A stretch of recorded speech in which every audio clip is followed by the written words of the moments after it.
বিসমিল্লাহির রহমানির রহিম। আসসালামু আলাইকুম। আজকে হবে নতুন আরেক পদের রান্না।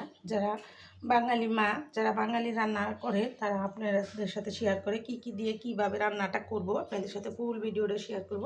এখানে আছে সরিষা, আর এই সরিষা, পেঁয়াজ, মরিচ আমি একসাথে বেটে নিলাম টমেটো, চিংড়ি মাছ আর একদম দেশি সিম নিজের জাংলার।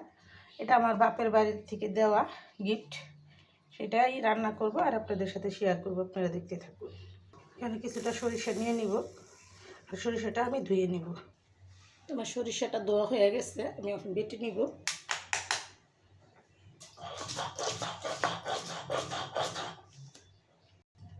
দিয়ে দিব 2টা দেশি রসুন ছোট।